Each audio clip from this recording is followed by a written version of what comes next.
눈물이 납니다. 감사해서 해마다 이맘때가 되면 온 세계가 축제의 기분에 들떠 있습니다. 거리마다 여지없이 크리스마스의 추리 그리고 캐롤송이 장소를 불문하고 울려 퍼집니다. 약 2년의 시간은 심각한 공해의 균들로 인하여서 잠시 주춤한 듯하였으나 또다시 습관에 따르는 안전 불감으로 사람들의 모임은 다시 시작되어지는 그런 시간들 속에서 많은 사람들이 비틀거립니다. 그러나 예수 그리스도 안에 있는 우리는 예수님의 탄생에 대하여서 다시 한 번 더 심각하게 말씀을 접하는 시간으로 진정 나 같은 죄인을 위하여 보내심을 받고 우리들에게 임하여 주신 예수 그리스도와 함께하는 자들로 아버지 하나님의 뜻을 바르게 인지하고 그 믿음의 모습을 보여가고 있는지 진실로 우리 자신들이 누가복음 2장 14절의 말씀처럼 지극히 높은 곳에는 하나님께 영광이요 땅에서는 하나님이 기뻐하신 그 사람들 중에 평안을 누리며 살아가는 그러한 사람들로의 모습을 가지고 있는지 돌아보는 귀한 시간이 되겠습니다. 이 시간 우리는요 본문의 말씀을 계시록 12장의 말씀과 연결을 해서 또 다른 말씀들과 연결을 해서 듣게 하실 텐데 듣게 하실 때에 예수 그리스도 하는 우리들에게 크리스마스라는 그 성탄의 의미가 무엇을 말씀해 주는 것인지 바르게 알고 행하여 가는 우리가 되기를 바랍니다. 아버지 하나님의 구원의 역사는 창세기에서부터 이루어졌죠. 그죠? 창세기에서부터 예언이 되어져 있었고 그리고 그러한 예언의 역사가 훗날 이사야 선지자를 통하여서 기록된 7장 14절에 보면은 그러므로 주께서 친히 징조를 너희에게 주실 것이라. 보라 처녀가 잉태하여 아들을 낳을 것이요 그의 이름을 임마누엘이라 하리라 하셨고 이러한 예언의 계시들이 이루어졌음을 신약의 말씀을 통하여서 보게 하십니다. 그러나 아버지 하나님의 계획 안에서 이루어지게 된 인류의 구원 그리고 그 인류의 구원자로 오신 예수 그리스도의 탄생은 그리 쉬운 일이 아니었다는 사실과 함께 계시록 12장 1절부터 보게 되면은 그 말씀이 이렇게 기록이 되어 있습니다. 우리 함께 계시록 12장 1절부터 4절까지를 함께 합독을 하고 신약과 연결을 해서 말씀을 들어봅니다. 계시록 12장 1절부터 4절까지입니다.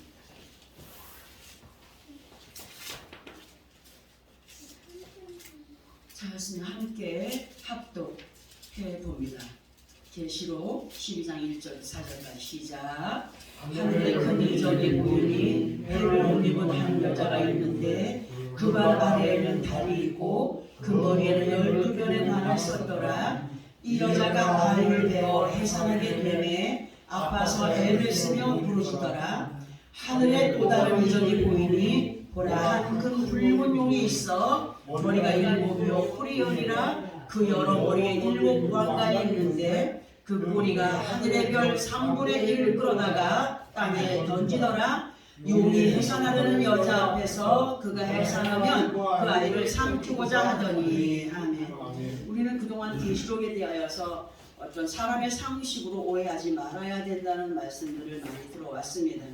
오늘 이 시간 예수 그리스도의 탄생의 날에 왜 계시록 12장의 말씀과 연결이 되느냐 할 때에 아버지 하나님의 약속대로 때가 되어 인류의 구원자로 오시는 예수 앞에 얼마나 많은 방해가 있었는가에 대하여서 우리가 합독한 말씀 안에 완전히 엠피스로 다 기록이 되어 있기 때문에 이 말씀을 합독해 보았습니다.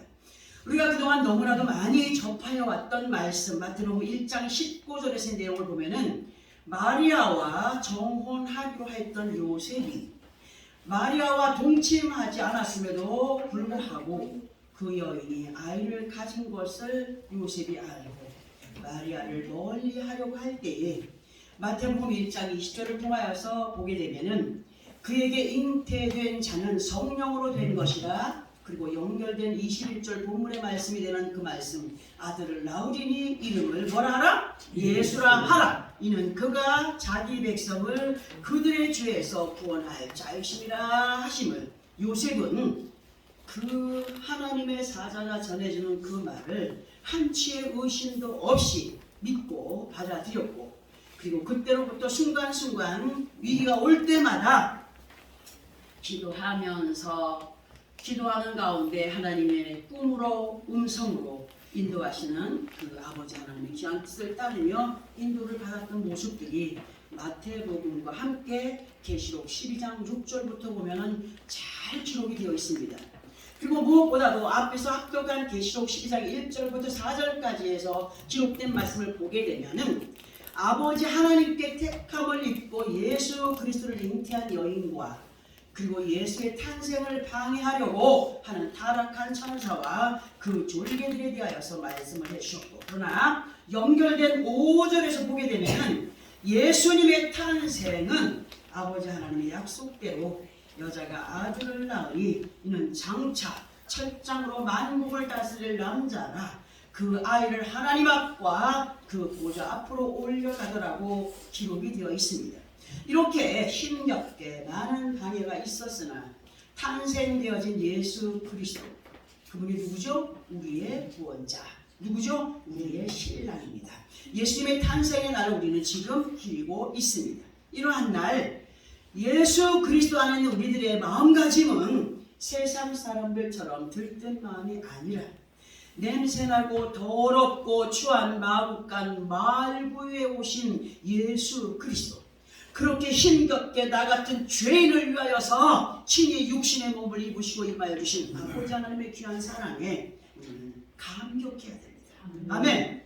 그리고 또 하나, 예수님의 탄생을 별을 보고 알게 되었고 또 그 별의 인도를 받고 예수님의 탄생의 자리에 임하게 되었던 동방의 박사들을 우리는 기억해 보아야 하겠기에 우리 마태복음 2장 10절부터 12절까지를 함께 또 찾아서 합독을 해보겠습니다. 마태복음 2장 10절부터 12절까지입니다. 함께 합독합니다. 시작. 그들이 별을 보고 매우 크게 기뻐하더라. 집에 들어가 아기와 그의 어머니 마리아가 함께 있는 것을 보고 엎드려 아기께 경배하고 보배함을 열어 황금과 유향과 몰약을 예물로 드리니라. 그들은 꿈에 헤로데게로 돌아가지 말라 지시하심을 받아 다른 길로 북에 돌아가니라. 아멘. 자, 이 동방의 박사들에 대하여서 보려면 2장 1절부터 보아야 했겠지만 10절부터 합독을 해보았습니다. 이 말씀의 내용은 굳이 설명드리지 않아도 다 아시는 내용들이겠지만은 다시 한 번 더 그렇게 좀 짧게 한번 들어보겠습니다. 이 말씀의 내용은 동방의 박사라 하는 사람들, 곧 일명 그들은 별을 보고 뭐하는 사람들? 점을 치던 사람들이었음을 우리는 알고 있습니다. 그리고 우리 예전에 어릴 때 보면은 동방의 박사가 몇 명이라고 그랬죠? 3명이라고 그랬죠? 그런데 성경에는 3명이라는 단어가 절대로 기록되어 있지 않습니다.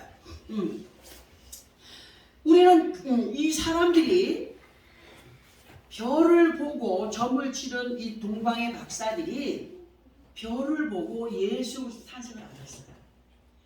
그리고 이 사람들이 헤롯이 정치를 하던 때에 예수께서 베들레헴에 나실 때 동방의 박사들은 예루살렘에 이르렀고, 그리고 헤롯왕 앞에서 유대인의 왕으로 오신 이가 어디 계십니까? 물었습니다.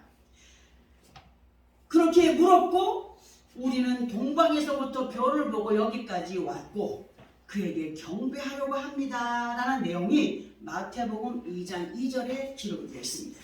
그리고 박사들의 이 말을 들었던 헤롯과 온 예루살렘이 소동이 났어요. 아니, 우리의 왕은 헤롯인데 무슨 또 유대의 왕이 또 나타났냐? 난리가 났지요. 그리고 박사들의 이 말을 들었던 헤롯과 온 유대 사람들이 소동하는 가운데 헤롯이 가만히 박사들을 불렀습니다. 그리고 그 박사들에게 별이 나타난 때를 물었습니다. 그리고 베들레헴으로 떠나는 박사들에게 이보시오, 당신들이 그를 찾거든 내게 좀 마주해 주시오. 나 나도 그에게 경배하려고 합니다. 그렇게 해가지고 박사들이 예수 그리스도의 태어나신 장소를 가역합니다. 그에게 경배하고 박사들이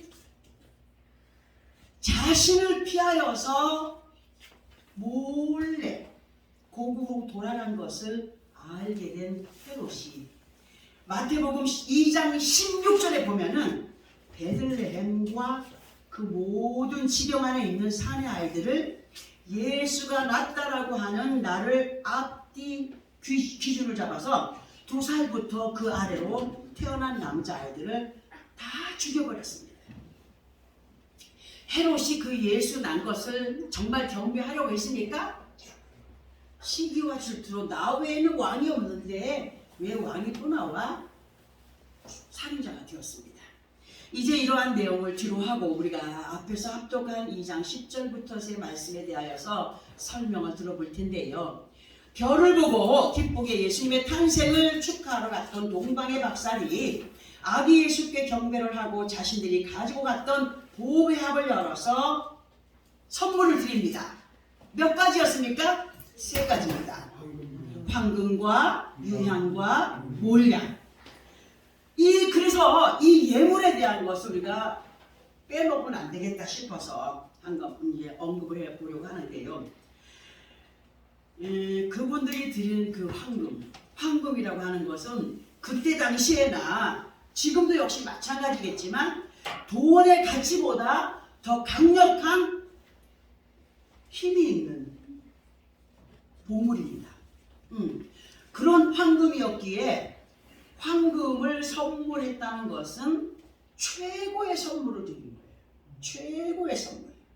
그리고 유향이라고 하는 것은 유향나무에서 추출한 액으로 방향제나 향수 등으로 쓰여졌던 것이고, 그리고 몰약이라는 것도 좀 비슷하지만 감람가에 속하는 발삼나무에서 추출되는 것으로 쓰임새가 유향과 같이 향이 좋았기 때문에 침상이나 여인들이 향주머니를 만들어서 몸에 지니고 다녔다고 하는 것을 읽어본 적이 있습니다. 그러나 우리는 동방의 박사들이 아기 예수 탄생을 기념하여서 드렸던 이 3가지의 선물을 우리들의 믿음과 연결을 하여서 한번 들어보도록 합니다. 우리들에게 있어서 황금을 뭐라고 합니까? 보통 우리는 순금, 정금이다 할 때 그것을 뭐라고 하죠? 우리의 믿음이라고 하죠. 그죠? 황금을 믿음이라고 칭해봅니다. 우리는 창세기 2장 12절에 언급이 되어 있는 하윌라의 뜻이 뭐라고 했습니까? 모래 땅. 그 안에서 구원받기로 작정되어졌던 사람들이었습니다. 하윌라, 모래 땅 안에는 뭐가 있다 그랬죠? 사금들이 있어요. 사금들이. 우리는 그와 같이 하나님의 계획 속에 택함 받기로 계획된 인생들이었습니다. 그리고 때가 되매 예수 그리스도 이름으로 구원의 바늘에 세움바 되어진 우리들입니다. 아멘. 하나님께서 우리 인생들을 예수 그리스도 이름으로 구원의 바늘에 세우시고 그때로부터 말씀으로 새롭게 지음을 받은 새 사람들이 되어가기를 바라시는 분이십니다. 에베소서 4장 23절 24절을 보게 되면은 오직 너희의 심령이 새롭게 되어 하나님을 따라 의와 진리의 거룩함으로 지으심을 받은 새 사람을 입으라 이렇게 말씀하신 같이 예수를 믿기 전에 우리가 덮어쓰고 자연스럽게 살아가던 옛 모습을 벗고 새롭게 말씀으로 아버지 하나님의 형상을 닮아가는 그리스도인들이 되어가기를 바라시는 분이 누구시라고요? 하나님이십니다. 곧 금강에서 금을 캐냈다고 해서 금세 값어치 나가는 황금이 되는가요? 아니잖아요. 금강 속에서 캐어낸 금덩어리들을 용광로 속에 넣었다 뺐다 하면서 온전한 순금을 채취하는 것처럼 그렇게 정금으로 상품화시키기 위해서는 많은 연단을 거쳐야 됐고, 그리고 비로소 황금이 되듯이 우리들 또한 예수 그리스도 안에서 그리스도인이 되어 복음의 빛을 발하여가는 삶이 되게 하기 위하여서 연단의 시간을 두셨고, 아멘. 우리를 만들어 가시는 아버지 하나님 앞에 한 번 구원이 영원한 것이라고 했습니까? 아닙니다. 구원의 반열에 섰다 할지라도 이탈되는 사람들이 있고 뒤처지는 사람들이 있고 엉뚱한 길로 가는 사람들이 있기 때문에 우리는 이 구원의 반열에 완전히 세운 바 되어진 믿음의 사람들로 그 길을 따라 말씀의 인도를 받고 나아가는 우리임을 믿으시면 아멘. 하나님이 기뻐하시고 인정하시는 믿음의 거하에 가기 위해서는 그 힘쓰고 애쓰는 노력이 누구에게 있어야 된다고요? 우리 자신들에게. 하나님이 해주신다고 해서 다 그냥 자연스럽게 되는 것이 아니라 하나님의 말씀을 따라 노력해가는 그것을 이루기 위한 노력은 내 몫인 것을 우리는 항상 들어왔습니다. 우리 각자 자신들의 몫으로 이러한 것을 누가 대신해 줄 수 없다는 사실, 그리고 이러한 믿음의 결단과 함께 순종의 삶을 살아드리는 모습이 주님 앞에 무엇보다도 귀한 것으로 이 의미를 마음의 보배 앞을 열어서 황금을 드림과 같은 모습이다. 온전한 믿음으로의 삶을 살아가는 것이 주여 점 같은 믿음으로 아버지 앞에 세움받기 원합니다라고 하는 다짐의 결단이 아버지 앞에 황금을 드리는 것으로 그렇게 비유를 할 수가 있다는 겁니다. 그리고 또 유향과 이렇게 세워져 가는 믿음의 사람이야말로 유향을 드림과 같다라고 할 수가 있는데, 그 이유를 보게 되면은 유향이란 단어를 예레미야 8장 22절에서 보면은 길르앗에는 유향이 있지 아니한가, 그곳에는 의사가 있지 아니한가, 딸내 백성이 치료를 받지 못하면 어찌 됨인고 하시는 말씀과 연결을 해서 보게 되면은 유향이란 한문으로 찾아보니까 젖유의 향기향으로 말씀에 따른 순종이 아버지 하나님의 언약을 이루어가며 평안을 이루어가며 치료의 역사를 이루어가는 것으로 주님께 유향을 드린다고 하는 삶은 젖을 먹는 자들로 젖냄새를 풍겨가는 사람, 곧 생명의 말씀에 꼴을 대하는 사람의 참 모습이 우리에게 있어야 된다. 그것이 곧 예수 그리스도를 닮아가는 모습이며 하나님의 형상을 따라 지음받은 사람들로의 본 모습으로 돌아가는 것이다라고 말씀을 드릴 수가 있습니다. 그리고 몰락에 대하여서인데요, 예수 그리스도 안에 있는 믿음의 사람들이라고 할지라도 변화의 삶을 살아들이지 못한다면, 곧 예수를 믿기 전이나 예수를 믿으면서도 유향의 삶을 살아들이지 못한다라고 한다면 그 사람의 모습은 예수 그리스도를 알지 못하는 세상 사람과 같다. 영적으로 볼 때 뭐예요? 사망자들이다. 우리에게 있어서 몰약은 믿음의 방부제가 되시는 말씀이며 보혜사 성령님이심으로 비유를 해드립니다. 곧 말씀이 육신이 되어 우리 가운데 거하여 계시는 주님과 함께하는 순종의 사람들은 생명의 방부제가 되는 말씀, 그 아버지 하나님의 뜻이 되는 말씀을 따르게 하는 성령의 도우심이 있을 때에 우리의 영혼은 살아납니다. 아멘. 그렇게 인도를 제대로 바르게 인지하며 따르는 믿음의 사람으로 이러한 믿음의 모습이 주님 앞에 몰약을 선물로 드리는 믿음의 모습이다라고 할 수가 있습니다. 그러나 그럼에도 그 옛날 이스라엘 백성들이 하나님이 기뻐하지 않으시는 다수의 거한 자들로 고린도전서 10장 3절부터 5절까지를 보게 되면은 다 같은 신령한 음식을 먹으며 다 같은 신령한 음료를 마셨으니 이는 그들을 따르는 신령한 반석으로부터 마셨으니 그 반석은 누구라? 그리스도시라. 그러나 그들의 다수를 하나님이 기뻐하지 아니하셨으므로 그들이 광야에서 멸망을 받았느니라. 이스라엘 백성들이 젖과 꿀이 흐르는 가나안의 축복으로 인도를 받아가다가 그 광야에서 불평하며 원망하다가 하나님께서 기뻐하지 않으시는 삶의 모습을 살아가다가 가나안에 들어갔다고요? 못 들어갔어요. 뭐만 들어갔어요? 여자들과 어린아이들만. 우리 그 말씀을 뭘로 비교했습니까? 어린아이같이 순전한 믿음으로 그 예수 그리스도의 신부들로서의 삶을 살아갈 때에 우리는 하나님의 약속의 땅에 거할 수 있다는 말씀을 드리지 않았습니까?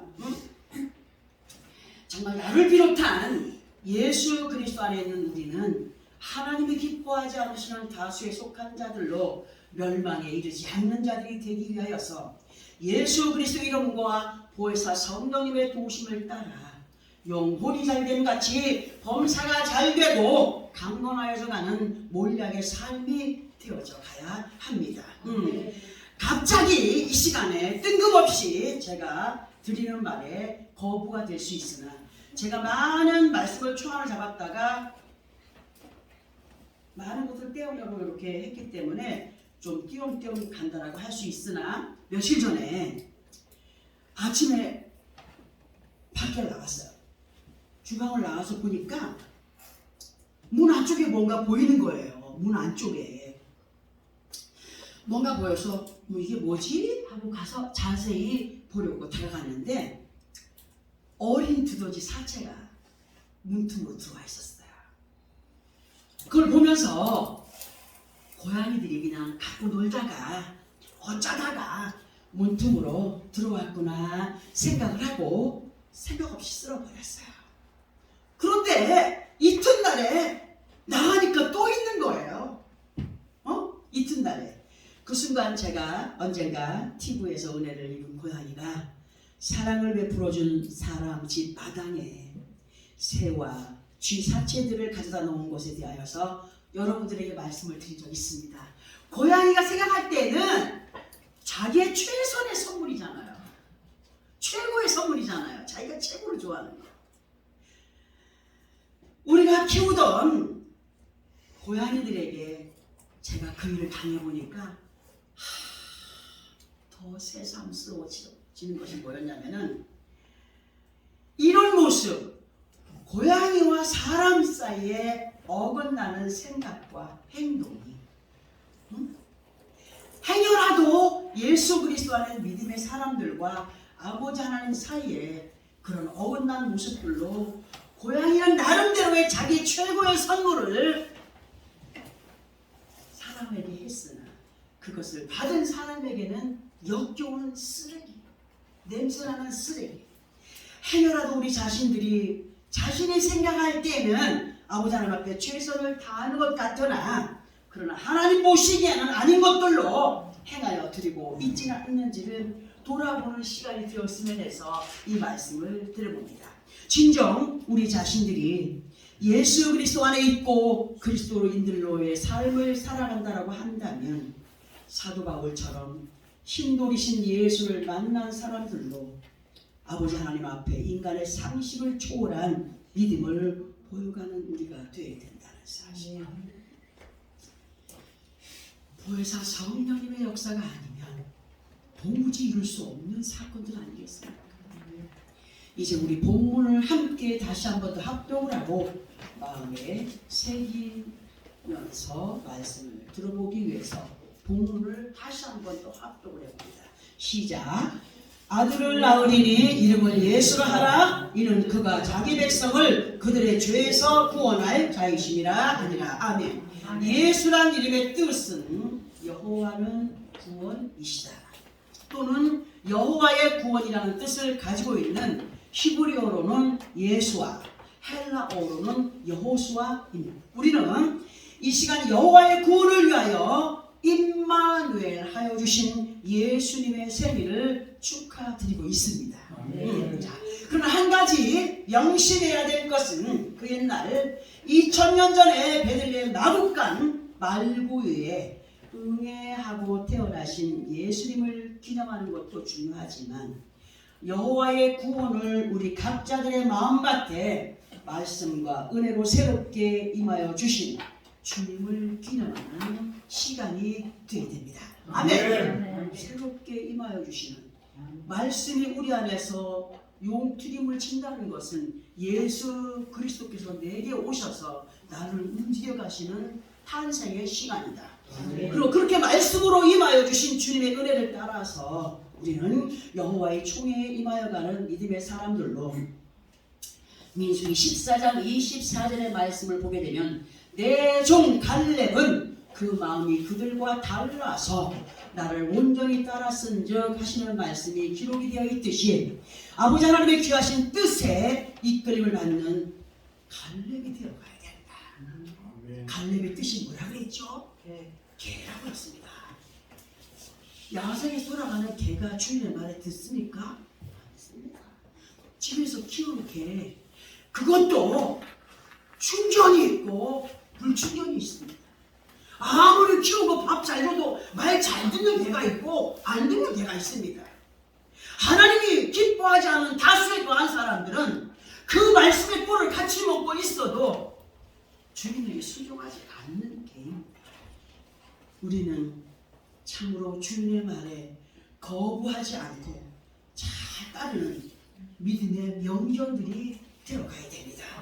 명견이라고 해서 세상에 명견이라고 다 명견 아닙니다. 명견도 아무렇게나 잘하면 말 안 듣습니다. 똥개들이라 할지라도 집안에 데려와서 잘 키우고 순종하게 하면 순종의 말을 주님의 말이 잘 따른다면 그게 명견입니다. 우리가 바로 그런 사람 아니겠습니까? 응? 예수 안에 많은 사람들이 민도라는 자리에 있으나 그러나 하나님이 기뻐하지 않으시는 다수의 사람들과 달리 아버지 하나님이 기뻐하시는 영적인 충견으로의 갈렙이 되어가야 된다는 사실. 이렇게 아버지 하나님의 마음에 흡족한 믿음의 사람들이 될 때에 이러한 믿음의 마음가짐으로 행하여가는 사람들이야말로 인류의 구원자로 인류의 구원을 위하여 오신 예수님의 탄생을 진심으로 축하드리는 믿음의 모습임을 알게 하십니다. 그 진실로 나 같은 죄인을 위하여서 임마누엘 하여 주신 주님 앞에 황금과 유향과 몰약이 되는 믿음을 다짐하면서 계시록 12장 17절의 말씀을 함께 합독을 해봅니다. 자, 어떤 믿음의 삶을 살아가야 되냐? 아버지 앞에 황금과 유향과 몰약의 삶을 드려야 되는데 정말 하나님의 그 은혜 안에 내게 오신 예수도 함께 충성된 믿음의 삶을 살아가야 되는데 어떠한 삶을 살아가야 되느냐? 계시록 12장 17절의 말씀을 함께 합독해 봅니다. 시작. 용이 여자에게 분노하여 돌아가서 그 여자의 남은 자손 곧 하나님의 계명을 지키며 예수의 증거를 가진 자들과 더불어 싸우려고 바다 모래 위에 서 있더라. 보십시오. 사악한 영들이 지금 하나님의 계명을 지키며 예수의 증거를 가진 자들도 삶을 살아가는 자들에게 방해를 하기 위하여서 이 땅에 사악한 영들도 함께 임하여 있습니다. 사악한 영들이 하나님의 계명을 지키며 예수 그리스도의 증거를 가진 자들과 싸우기 위하여서 어디에 서 있다고 기록이 되어 있습니까? 바다 모래 위에 서 있다고 했습니다.